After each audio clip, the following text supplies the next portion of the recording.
I just wanted to start to kind of talk about that I've had a very lifelong interest in art. Eventually, I got in the advertising and promotion business, which is still design and artwork and things like that, and did that for quite a number of years. And then Pat, who's my partner, we decided one day that we really wanted to get back into art. September of 2009, we enrolled in what is called the Academy of Art Canada in Toronto. Here's my very first cast drawing. Now, one of the things you have to understand about charcoal is that it is the point at which you reach in your training between drawing with a pencil and before you paint. Because with charcoal, you can add, subtract, move things around, and that's kind of the basic training for doing artwork. Prior to starting this, I was given a piece of paper and I bought a stick of charcoal from the academy. And they said, you know, guard this with your life because it's very rare, very hard to find. And if you do find it, it's very expensive. And the talk around the academy was that some artists somewhere in the States paid $200 for 5 sticks of this charcoal. So I was kind of like, what on earth is this charcoal? And I was told it was called Nitram Fine. Now, what is Fusane? Well, Fusane is really just a French word for charcoal for drawing, not for cooking. That's called charbon. So I was kind of curious about this Nitram and whatnot. So I started looking around the internet to see if I could find who this person was that used to manufacture it, because I knew he didn't make it anymore. And I found out it was a guy named Daniel, and he lived in a very small village called Ars, and it's A-R-C-E-S.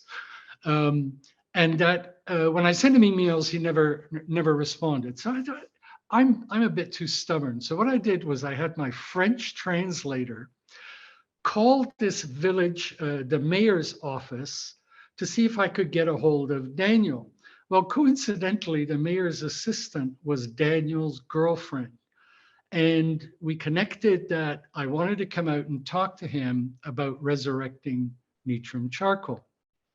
So we made arrangements to go, and it was in July 2010. Pat and I went to France and met with him. And over the next few days, we came to an agreement where I would buy the name, the process, and all the equipment and take it back to Canada. I went back to France in October, and I basically spent 3 months learning the process. And it was everything from, you know, making notes on temperatures, the processing of the wood and things like that. And Daniel called me a bon apprentice. So I did learn everything. And I then went back to Canada after about a couple of months. And I had to figure out, how am I going to bring all this stuff over? Where am I going to put it? And what am I going to do with it? And then on the off chance, I thought back to about 20 some odd years ago when I bought some country property, and I phoned the real estate agent, and he actually remembered me. And he said, look, give me about a week and I'll get back to you. Now, he phones me back and he says, I think I have an interesting solution to your problem. And he said, Mennonites.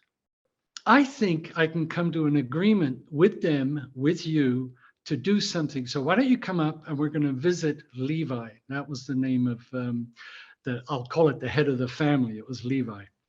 So we went up there and Levi and I sort of hit it off. He said, we have a solution.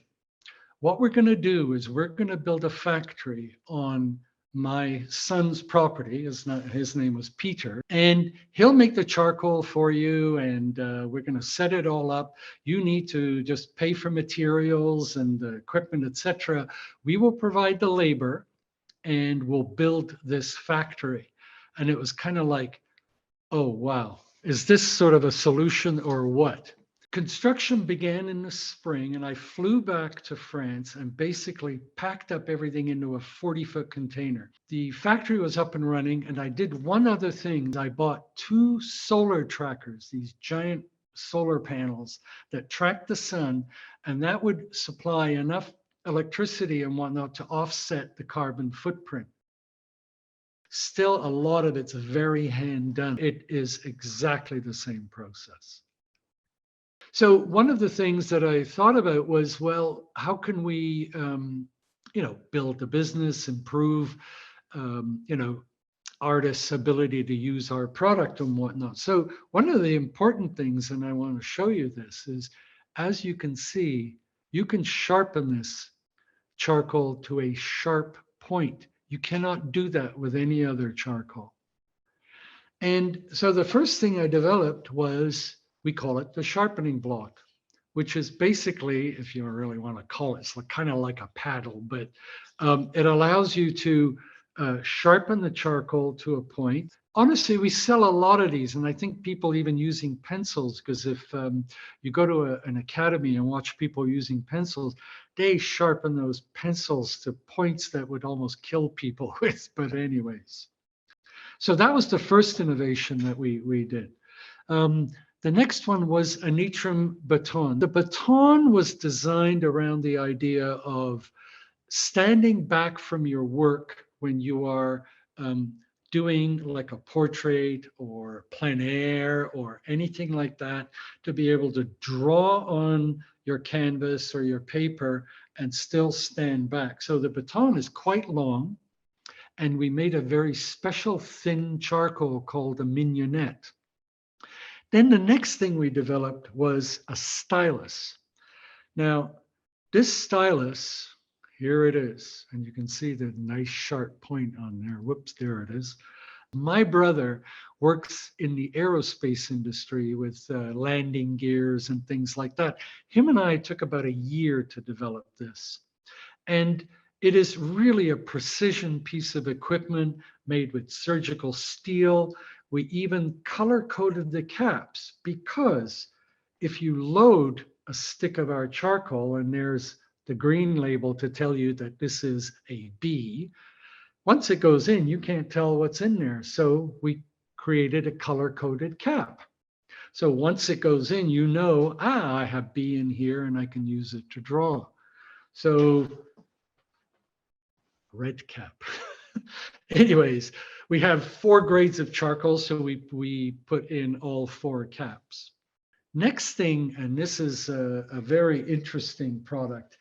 I'd heard that some early French painters and things like that had made up a form of liquid charcoal, but no one in this day and age had.